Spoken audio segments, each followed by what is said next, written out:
এবং আল্লাহর শুকরিয়া জানিয়ে এখন আমাদের প্রিয় নেতা সম্মানিত আমিরে জামাত ডাক্তার শফিকুর রহমান সাহেবকে জনতার উদ্দেশ্যে সংক্ষিপ্ত বক্তব্য রাখার জন্য আহ্বান জানাচ্ছি। আমিরে জামাত ডাক্তার শফিকুর রহমান।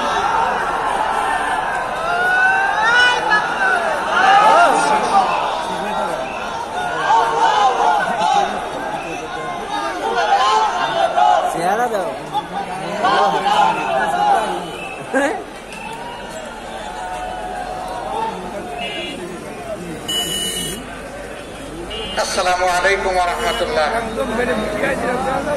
ঠিক সেই আপনারা কেমন আছেন সবাই? আলহামদুলিল্লাহ ভালো। আলহামদুলিল্লাহ রাব্বিল আলামিন ওয়াসসালাতু ওয়াসসালামু আলা রাসূলিহিল কারীম ওয়া আলা আলিহি ওয়া সাহবিহি ওয়া আহলি বাইতি আজমাইন, আম্মা বা'দ। আজকের এই তাৎক্ষণিক পথসভার সম্মানিত সভাপতি,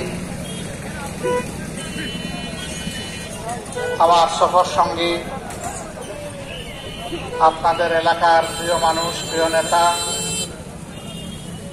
বাংলাদেশ জামাতে ইসলামের সম্মানিত সেক্রেটারি জেনারেল, সাবেক সংসদ সদস্য অধ্যাপক মিয়া গোলাম পরওয়ার, সফর সঙ্গী নির্বাহী পরিষদ সদস্য জনাব মোবারক হুসাইন, কর্ম পরিষদ এবং শোরার সদস্যবৃন্দ, স্থানীয় নেতৃবৃন্দ, 18 মাইল এলাকায় সমবেত আজকের এই তাৎক্ষণিক পথসভায় উপস্থিত ভাই ও বোনেরা, আল্লাহ তাবারক ওয়া তাআলার শুকরিয়া আদায় করছি।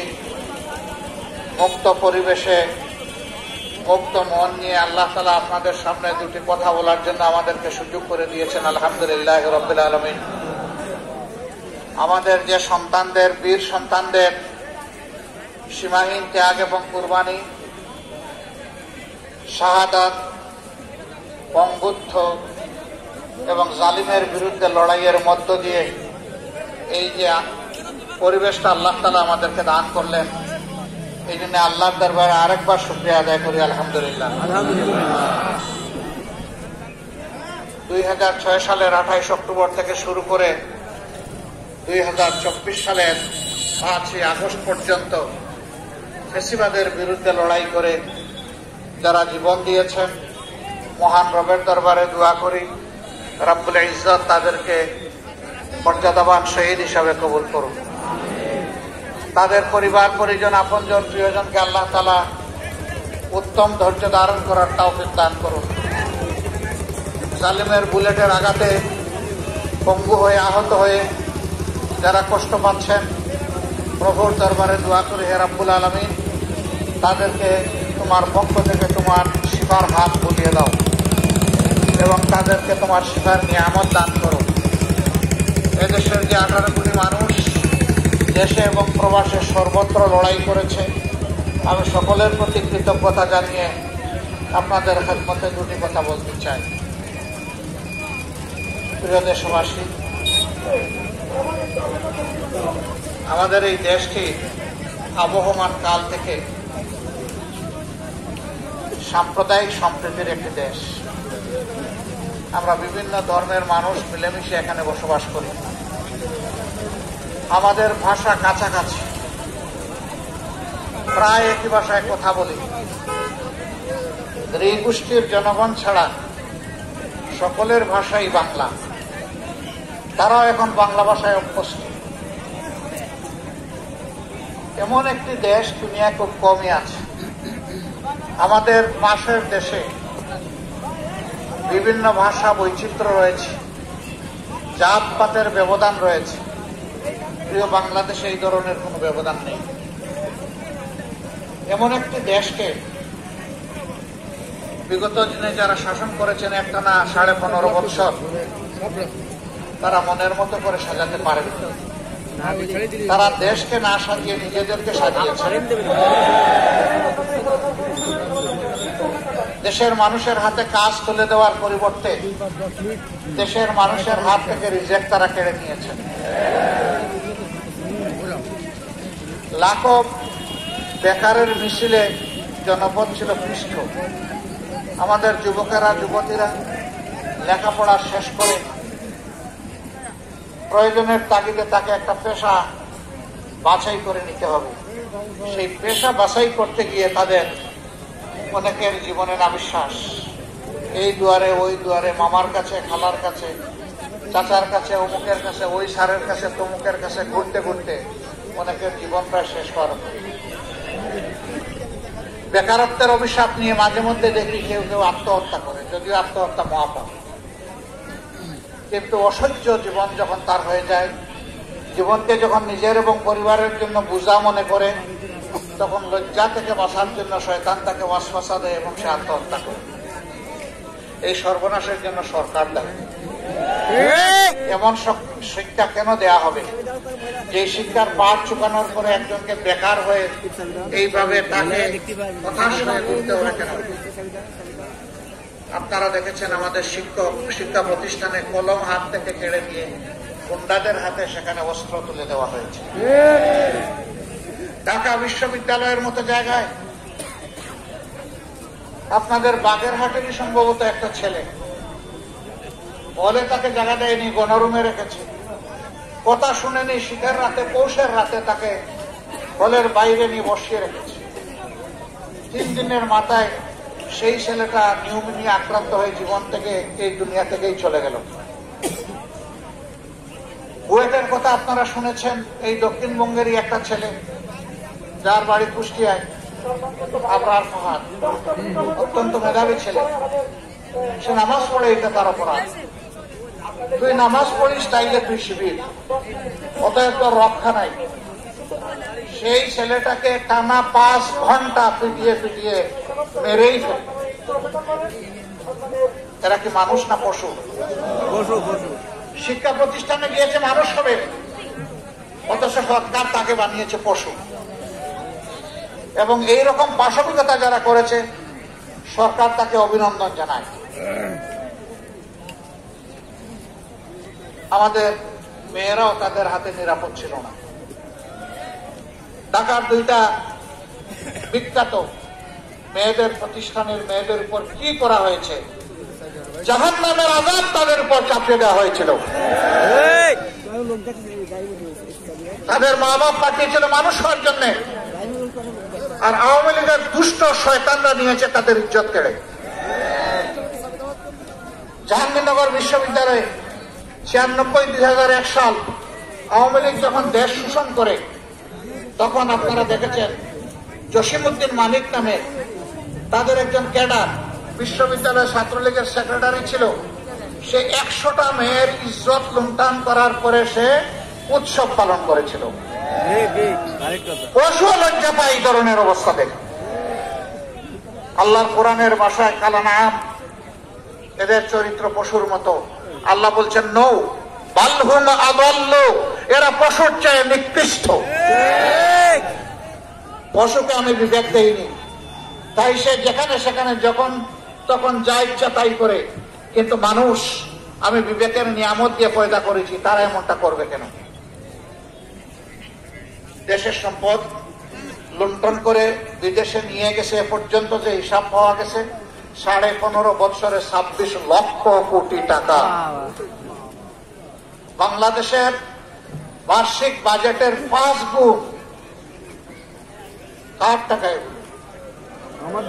এদেশের খেটে খাওয়া মানুষের টাকা, কৃষকের টাকা, মজুরের টাকা, শ্রমিকের টাকা, ভিক্ষুকের টাকা। অফিস আদালত, মিল, ফ্যাক্টরি, ইন্ডাস্ট্রি, ব্যাংক, বীমা কর্পোরেশনে যারা চাকরি করে তাদের টাকা। হাড় ভাঙা পরিশ্রম করে মানুষ উপার্জন করে, আর চোরেরা তাদের টাকা চুরি করে বিদেশে পাচার করে। শেষ পর্যন্ত আমাদের সেন্ট্রাল ব্যাংক, বাংলাদেশ ব্যাংকটাকেও পাহারা দিয়ে রাখতে পারল। $7 বিলিয়ন বাংলাদেশের ব্যাংকের ভল থেকে চলে গেল। যাবেই না কেন?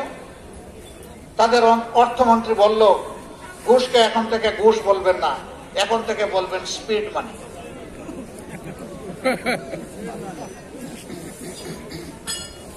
বললো যে স্পিড মানি দিলে কাজের স্পিড বাড়ে। আরেক মন্ত্রী বলল ঘুষ খাও, তবে বেশি খাইও না, একটু কমাইয়া খাইও। Circus party. মাথা খারাপ। সংসদে প্রতি মিনিটে লক্ষ লক্ষ টাকা খরচ হয়, সেই সংসদে গান বাজনা করে। তোদেরকে মানুষ গান বাজনার জন্য সংসদে পাঠিয়েছে? ঘুষের লাইসেন্স দেওয়ার জন্য পাঠিয়েছিল? ঘুষের পক্ষে উকলাতে এই কারণেই তারা করেছে, কারণ তারা জানে যে তাদের সমস্ত রুজি হারাম। তাদের হারাম রুজিকে বৈধ করার জন্যই তখন সুবিধাবাদীদেরকে বলেছে তোমরা ঘুষ খাও। একটা দেশে আইন শৃঙ্খলা বাহিনীর কাজ হচ্ছে শৃঙ্খলা রক্ষা করা, আমাদের সেই বাহিনীগুলোকে নষ্ট করে ফেলেছে দলীয় স্বার্থে। তোমরা বাবা যা করো করো, শুধু আমাদেরকে গদিতে রাখো। গদির ফয়সালা কি জমিনে হয় না আসমানে হয়? কুলিল্লাহুম্মা মালিকাল মুলকি তুতিল মুলকা মান তাশা। সমস্ত মুলকিয়ত বাদশাহীর মালিক আল্লাহ। দুনিয়ার বিভিন্ন জায়গায় খন্ড খন্ড এলাকায় যাকে পছন্দ করেন আল্লাহ সেই রাজত্ব দান করেন, পরীক্ষা করার জন্য যে ওরা সুবিচার করে কিনা। ওয়াতানজিউল মুলকা মিম্মান তাশা। আর যখন সীমা লঙ্ঘন করে এরা জনগণের উপর যখন ফেসিজম চালিয়ে দেয়, তখন আল্লাহ তাদের কাছ থেকে এটা কেড়ে নেয়।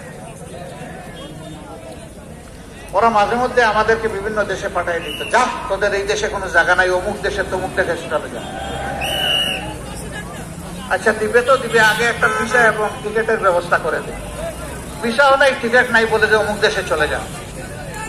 হ্যাঁ,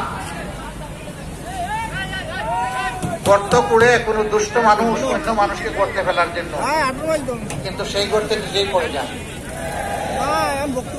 এমন শাসন তোমরা করলা, বললা যে উন্নয়নের রাজপথে দেশকে উড়াইয়েছ। তোমরা বললা যে বাংলাদেশ বিশ্বে উন্নয়নের রোল মডেল। সেই মডেলের রাস্তাঘাট তৈরি করলা, সবই করলা, কিন্তু রাস্তা দিয়ে তোমাদের গাড়ি চালাইও পালানোর সুযোগ হবে। কেন এমন রাজনীতি করতে হবে যে রাজনীতির কারণে দেশ ছেড়ে পালাতে হবে? আর পালাতে গিয়ে সঙ্গী সাথীদের এমন অবস্থা হয়েছে, কেউ কেউ কলা পাতার উপর আশ্রয় নিচ্ছে। তিনি আবার সুপ্রিম কোর্টের অ্যাফিলিয়েট ডিভিশনের বিচারক। কলা পাতার উপর জনগণ তাকে আবিষ্কার যখন করলো, জিজ্ঞেস করলো আপনি কে গো? বলে যে আমি শামসুদ্দিন চৌধুরী। বলে স্যার আপনি কি কালো মানি? বলে জি আমি। বলে স্যার এখন কোথায় আছে? মনে হয় ভারতে আছে। কেন স্যার ভারতে? যে আমি তো দেশ ছেড়ে পালাচ্ছি। না গো শোনা, আপনি আটকা পড়ে গেছেন জালে, আপনি যেতে পারেননি। আপনি যেখানে হম্বে তম্বে করেছিলেন ওই জালেই আপনি আটকা পড়ে গেছেন। ঠিক এই সমস্ত জীবনের মধ্যে লজ্জা হয়। মানুষ জীবনে অসহায় হয়ে দুইটা জায়গায় যায়, তার আলটিমেট ডেস্টিনেশন দুনিয়ায় দুইটা, একটা আদালত আর একটা হাসপাতাল। সেই আদালতে বসে ওরা রাজনীতি করেছে, রাজনৈতিক হুঙ্কার দিয়েছে। সাইদি সাহেবের বিরুদ্ধে মামলা পরিচালনা করতে গিয়ে জঘন্য ভাষায় কথা বলেছে। আল্লাহ তাআলা ছাড় দেন, কিন্তু ছেড়ে দেন না। আচ্ছা গেল তো গেল, এরা গেল, এখন আমরা কি করব? এখন আমরাও কি সেই কাজ করব? না, আমরা করব না। 5 তারিখ আগস্টের এমন একটা পরিবর্তন হবে, আপনারা কি কেউ চিন্তা করেছিলেন? আমিও কল্পনা করি। সেই সময়টা মহান রবের ইচ্ছায় আমি ছিলাম কাবার চত্বরে। মানুষ আমাকে জিজ্ঞেস করত, যারা চিনত, বলুন তো আমাদের কি এই অবস্থা থেকে মুক্তি পাওয়ার কোন পথ আছে? বলতাম অবশ্যই আছে। কিভাবে? আমি বললাম যে এই জবাব আমার কাছে নেই। এই যেখানে এসেছেন এখানে চোখের পানি ছাড়তে থাকুন, এই ঘরের মালিককে বলতে থাকুন, কাবাগর ধরে কাটতে থাকুন, কাবাগরকে চুমু দিয়ে বলতে থাকুন, সেজদায় পড়ে আল্লাহ তাআলার কাছে আযারি এবং ফরয়াদ পৌঁছে দেন। আল্লাহ তাআলাই ব্যবস্থা করবেন ইনশাআল্লাহ। বলে যে কারে দিয়ে উদ্ধার হবে? আমি বলি কেন, আমাদের যুব সমাজ আছে না? সকল দেশেই তো যুবকরাই তো দেশ জাতি পরিবর্তন করে দেয়। বলে যে কোন যুব সমাজ? যারা মোবাইল এবং টেপ নিয়ে পড়ে থাকে, টিকটক নিয়ে পড়ে থাকে, এরা আমাদেরকে উদ্ধার করবে। আমি বললাম হ্যাঁ, আল্লাহ চাইলে এখানেই বিস্ফোরণ ঘটবে ইনশাআল্লাহ। আমি জানতাম না এই বিস্ফোরণ ঘটবে। মক্কা মদিনা হজের কাজ শেষ করে একটু আমি তুরস্কে গিয়েছিলাম। 10 দিন সেখানে থেকে যাব আমেরিকা। গিয়েছি ইস্তাম্বুল এয়ারপোর্টে। এয়ারপোর্ট থেকে তাদের কর্মকর্তারা বলল যে আমেরিকা আপনাকে কবুল করবে না, আমরা ফ্লাইটে আপনাকে উঠাতে পারছি না। আমার সঙ্গী যিনি ছিলেন এই এলাকার সন্তান, একজন চিকিৎসক, মন খুব খারাপ করলেন। আমি তার মাথা এবং পিঠে হাত বুলিয়ে দিয়ে বললাম, তুমিও জানো না, আমিও জানি না, আল্লাহর এটা পছন্দ হয়নি। নিশ্চয়ই আল্লাহ পছন্দের কোন জিনিস আমাদেরকে দেওয়ার জন্য অপেক্ষা করছে। চলো আমরা এক কাজ করি, বাংলাদেশে না গিয়ে আমরা আল্লাহর বাড়িতে যাই, সেখানে গিয়ে আরো কিছু কথা আল্লাহকে বলি, মন খুলে বলি। আমরা আবার উমরার বিষয় নিয়ে সৌদি আরবে ঢুকলাম, 1 সপ্তাহ সেখানে থাকলাম। একই দৃশ্য, ওই যারা আছে সবাই একই কথা জিজ্ঞেস করে, আর সবাইকে বলি যে আল্লাহর কাছে বলতে থাকে। 17 তারিখ জুলাই মাস আমাদের দেশে সেই দিনটা ছিল আশুরার দিন। 12টার সময় আমরা এসে ঢাকায় পৌঁছলাম, আল্লাহর মেহেরবানি শান্তিতে বের হয়ে আসলাম এয়ারপোর্ট থেকে। 2:30টা থেকে বাংলাদেশ গরম হয়ে গেল। এই যে গরম হলো, শেষ পর্যন্ত গিয়ে 5 তারিখ তার পরিসমাপ্তি হলো। আলহামদুলিল্লাহ, অনেক জীবন চলে গেল। সেই রংপুরের ছেলেটা, নিবৃত পল্লীগ্রামের পীরগঞ্জের ছেলে আবু সাইদ, অত্যন্ত মেধাবী। তার পরিবারে আরেকটা লোক এসএসসি পাশ করে নাই, গরিব পরিবারের ছেলে, আল্লাহ তার মধ্যে মেধা দিয়েছে। সে তাদের অধিকার আদায়ের জন্য রাস্তায় দাঁড়িয়ে আত্মবিশ্বাস নিয়ে 2 ডানা মেলে বলেছিল, বুকের ভিতরে তুমুল ঝড়, বুক পেতেছি গুলি। তার আত্মবিশ্বাস ছিল তার দেশের লোকেরা তাকে গুলি করবে না, কিন্তু 1, 2, 3 পরপর 3টা গুলি করে তাকে শেষ করে দেওয়া। আন্দোলনের আগুন জ্বলে উঠল। শুধু বাংলাদেশ না, সারা বিশ্বে বাংলাদেশিরা যে যেখানে আছে, এমনকি বাংলাদেশের পাশে অন্যান্য দেশের লোকও দাঁড়ায় গেল।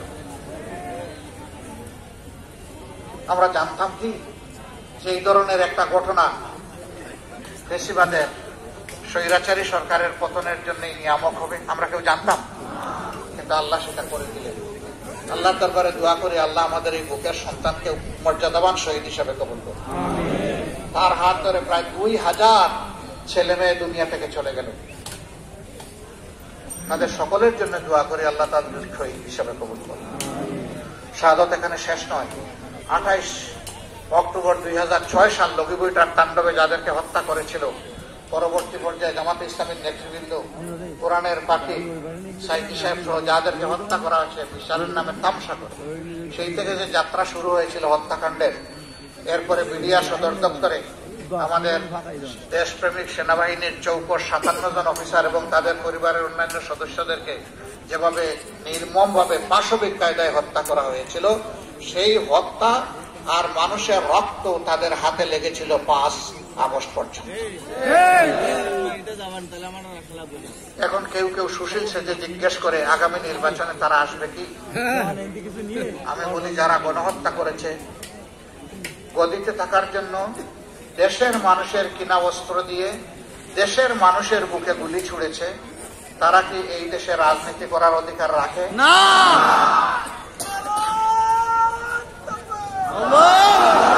সম্মানিত ভাইয়েরা, গেল স্বৈরাচার, পালিয়ে গেল, কিন্তু শান্তি দিতে চাচ্ছে না। এই সমাজকে, দেশকে অস্থির করার জন্য বিভিন্ন কাণ্ড বিভিন্ন সময় ঘটিয়ে চলছে। আলহামদুলিল্লাহ, আমাদের যুব সমাজ ঐক্যবদ্ধ, আমাদের জাতি ঐক্যবদ্ধ, আমাদের আল্লাহ আমাদের সাথে আছেন। মহান আল্লাহর উপর ভরসা করে ঐক্যবদ্ধ জাতি ইতিমধ্যে সকল চক্রান্ত ব্যর্থ করে দিয়েছে। আগামীতেও যত চক্রান্ত হবে সব ব্যর্থ হয়ে যাবে ইনশাআল্লাহ। আমরা এই দেশকে ভালোবাসি, আমরা এই দেশকে গড়তে চাই। আমরা এমন একটি দেশ চাই যেখানে ধর্ম, জাত পাতের ভিত্তিতে কোনো বিভাজন থাকবে না। আমাদের সকলের পরিচয় আমরা বাংলাদেশী। যিনি মুসলমান তিনিও বাংলাদেশী, যিনি হিন্দু তিনিও বাংলাদেশী, যিনি বৌদ্ধ তিনিও বাংলাদেশী, যিনি খ্রিস্টান তিনিও বাংলাদেশী। বাংলাদেশের নাগরিকদের মধ্যে আমরা অধিকারের দিক থেকে কোনো বৈষম্য বরদাস্ত করব না। আমরা দেখতে চাই সকল নাগরিক তার জায়গায় যার জায়গায় সে তার অধিকার পেয়ে যাবে। এমন একটি সাম্যের বাংলাদেশ আমরা চাই। সেই বাংলাদেশটি কেবলমাত্র আল্লাহর দেওয়া বিধান অনুযায়ী সম্ভব, কোন মানুষের রচিত বিধানে সম্ভব নয়। সমস্ত মানুষের যিনি স্রষ্টা, তিনি এই বিধান দিয়েছেন, কল্যাণের বিধান। সেই বিধানের দিকে আমরা মানবতাকে ডাকছি, আসুন আমরা পরস্পরকে আপনজন মনে করে এই দেশে চলি, ভালোবাসি মানুষকে, সম্মান করি মানুষকে। কারো পজিশন দেখে, সামাজিক পজিশন অথবা অর্থবিত্ত কিংবা বিদ্যা শিক্ষা দেখে কাউকে আমরা সম্মান করব না। আমরা সম্মান করব তিনি আল্লাহর শ্রেষ্ঠ জীব মানুষ, এই জন্য তাকে সম্মান করব। আমাদের সমাজে কেউ অগুরুত্বপূর্ণ নয়। আমাদের পরিচ্ছন্নতা কর্মী ভাই বোনেরা যারা আছে তারাও খুবই গুরুত্বপূর্ণ। তারা পরিচ্ছন্নতার কাজ বন্ধ করে দেখেন সমাজের চাকা চলে কিনা, অতএব তারাও ভিড়। কিন্তু সমাজ তাদেরকে সেই মর্যাদা দেয় না, তাদেরকে আড়াল চোখে দেখে। এটা জঘন্য অপরাধ। আপনার উপকারী বন্ধুকে আপনি আড়াল চোখে দেখবেন কেন? তার গায়ের ঘাম তো আপনার জন্য আতরের সমান। তাকে আপনার সম্মান করতে হবে। সে চুরি করে না, বাটপারি করে না, ডাকাতি করে না, সমাজ বিরোধী কাজ করে না। সে তার রক্ত পানি করে এই সমাজের চাকা চালু রাখে, আর আপনি তাকে ঘৃণা করবেন। এই আপনাকেই সমস্ত মানুষের ঘৃণা করা উচিত। এদেরকে সম্মান দেখানো উচিত। প্রিয় নবী সাল্লাল্লাহু আলাইহি সাল্লাম বলেছেন, শ্রমিকের গায়ের ঘাম শুকানোর আগে তার মর্যাদা তার হাতে পৌঁছে দাও। আর আমরা সেই শ্রমিককে মর্যাদা দেব না, তাহলে আমরা আল্লাহ নবীর উম্মত হব কিভাবে? এই জন্য জাত পাতের উঠতে উঠে, পছন্দ অপছন্দের উঠতে উঠে সমস্ত মানুষকে ভালোবাসতে হবে, সম্মান করতে হবে। সেই মানুষের ভালোবাসা আর সম্মানের জায়গা থেকে আমরা লড়াই শুরু করেছি। মানুষের মুক্তি না আসা পর্যন্ত আমাদের লড়াই অব্যাহত থাকবে ইনশাআল্লাহ। আমরা বৈষম্যহীন একটা মানবিক সমাজ গড়তে চাই, যেই সমাজে কোনো চাঁদাবাজের কোনো অস্তিত্ব থাকবে না, যেই সমাজে কোনো ঘুষখোরের অস্তিত্ব থাকবে না, দুর্নীতিবাজের দখলদারের অস্তিত্ব থাকবে না। যেই সমাজে আমার মা বোনেরা ইজ্জতের সাথে গৃহে এবং বাইরে সমস্ত জায়গায় তারা চলতে পারবেন। যেই সমাজে যুবকরা কাজ পাবে, যুবতীরা কাজ পাবে যোগ্যতা অনুযায়ী যারা কাজ করতে চায়। এই সমাজ আমরা হাতে হাত মিলিয়ে গড়ে তুলবো ইনশাআল্লাহ। এমন একটি সমাজ আমরা বাংলাদেশে কায়েম করতে চাই। আদালতের দরজায় গিয়ে মানুষকে কাঁদতে হবে না ন্যায় বিচার পাওয়ার জন্য, বরঞ্চ আদালত বাধ্য থাকবে মানুষকে ন্যায় বিচার উপহার দিতে। সেই সমাজ আমরা গড়তে চাই। এমন একটি সমাজ আপনারাও কি চান? শিওর আপনারা চান?